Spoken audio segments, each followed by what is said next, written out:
आदित्यनाथ की सरकार पर जब भड़के अखिलेश तो डिप्टी सीएम केशव मौर्य सपाइयों का उतार दिया भूत। पुलिस पोस्टिंग में ठाकुरवाद होने का अखिलेश ने लगाया आरोप, तभी पुलिस महानिदेशक अखिलेश को फटकार दिया।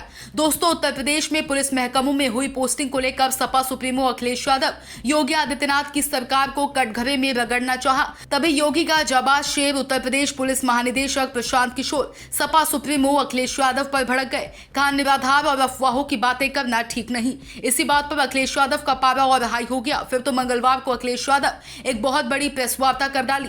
इस बार की प्रेस वार्ता में सपा सुप्रीमो अखिलेश यादव एक बार फिर भारतीय जनता पार्टी और योगी आदित्यनाथ की सरकार पर बड़े हैरान कर देने वाला मुद्दा उठाया।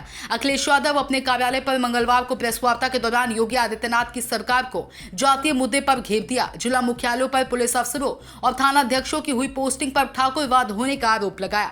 तो आंकड़े कैसे दिखाएं, कैसे बताएं? कम से कम इतना तो हम लोग जानते होंगे, इतना तो मैथमेटिक्स पढ़े हैं हम लोग, इतनी तो टेक्नोलॉजी को समझते हैं।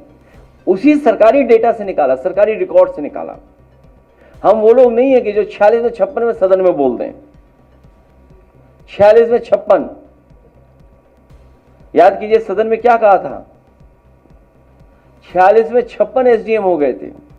अखिलेश यादव पीडीए फॉर्मूले पर जब भाजपा सरकार की चाल को बेनकाब किया तो उत्तर प्रदेश के डीजीपी प्रशांत कुमार अखिलेश यादव द्वारा लगाए गए आरोपों पर पलटवार करते हुए पुलिस विभाग में हुई नियुक्तियों का वेबसाइट से डेटा हटा लिया। अखिलेश यादव ने दावा करते हुए कहा कि मैं जानता था ऐसा ही होगा, मुझे पता था एक बार ये सूची जब बाहर आएगी तो ये वेबसाइट से चीजों को हटा देंगे। यकीन नहीं है तो सरकार की वेबसाइट खोलकर देख लीजिए, पुराना अगर डेटा मिल जाए तो परसों का तो बता दीजिएगा। जब मैंने पीडीए की बात कही तो उससे पहले का डेटा दिखाओ। कन्नौज सांसद सपा सुप्रीमो अखिलेश यादव ये भी आरोप लगाया।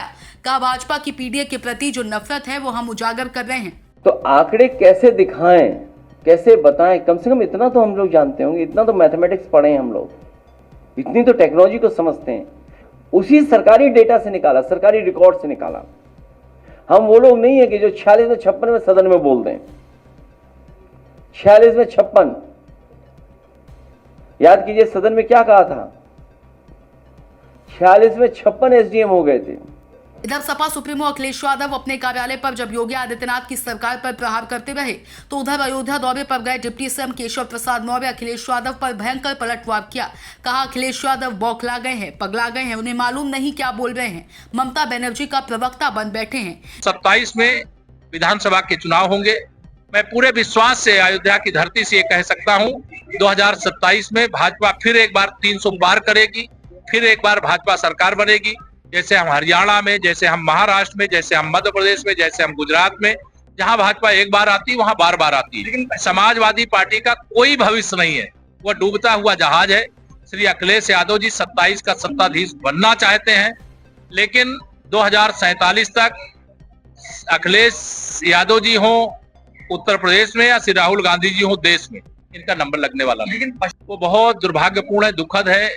जैसे 2012 से 2017 तक श्री अखिलेश यादव जी की सरकार उत्तर प्रदेश में अराजकता का पर्याय बन चुकी थी और दंगा प्रदेश बना दिया था, गुंडा प्रदेश बना दिया था, माफिया प्रदेश बना दिया था, अपराधियों का प्रदेश बना दिया था, भ्रष्टाचारियों का प्रदेश बना दिया था। आज वही स्थिति, बल्कि उससे भी बदतर स्थिति पश्चिम बंगाल की। वहां ममता बनर्जी की सरकार सभी मोर्चों पर फेल है और दंगाइयों का पूरा संरक्षण करके हिंदुओं की हत्याएं करवाने का काम, वहां से पलायन करने के लिए विवश करने का काम ममता बनर्जी जी की सरकार के संरक्षण में हुआ है। और श्री अखिलेश यादव जी ममता बनर्जी जी की सरकार के प्रवक्ता बनकर के उनका बचाव कर रहे हैं, इसकी सजा उनको भुगतनी पड़ेगी। श्री अखिलेश यादव जी बौखलाए, पगलाए सर यहाँ पे, और इसलिए उनको यह ध्यान में नहीं आता है कि वो क्या बोल रहे हैं। उनके पास कोई हिसाब किताब नहीं। उनकी सरकार में पीडीए के नाम पर केवल वो अपनी बिरादरी के लोगों की भर्ती करते थे और पिछड़ों के नाम पर वोट लेते थे। दलितों की सीटें भी पैसे लेकर के जो सीटें आरक्षित थी उनको देने का काम करते थे। तो समाजवादी पार्टी शीशे के घर में रहने वाली है। हमारी सरकार पारदर्शी है, भ्रष्टाचार मुक्त है, सबका साथ सबका विकास करने वाली है। यूपी में चल रही सियासी जुबान के बीच दिनों दिन एक से बढ़कर एक आरोप लगाए जा रहे हैं। कभी अखिलेश यादव भाजपा पर पीडीए से नफरत करने का आरोप लगाते हैं तो कभी भाजपा अखिलेश यादव पर बाबा भीमराव अंबेडकर और बड़े महापुरुषों का अपमान करने के आरोप लगाए। पर इस बार Sapa supremo Akhilesh Yadav UP police को भी आरोपों में घेर दिया, जिसके बाद सियासत और गर्म हो गई है। Bureau report, DK Tripathi, SAM TV digital. Subscribe करें साम टीवी, क्योंकि हम आ गए हैं अब आपके बीच, दिखाएंगे सत्ता के वादों और अपराधियों के एक एक कारनामे की हकीकत। और हाँ, अगर आपके पास भी हो कोई ऐसी खबर तो कमेंट करके हमें बताएं, क्योंकि बिना डर और दबाव के हम दिखाते हैं हर एक खबर डंके की चोट पर।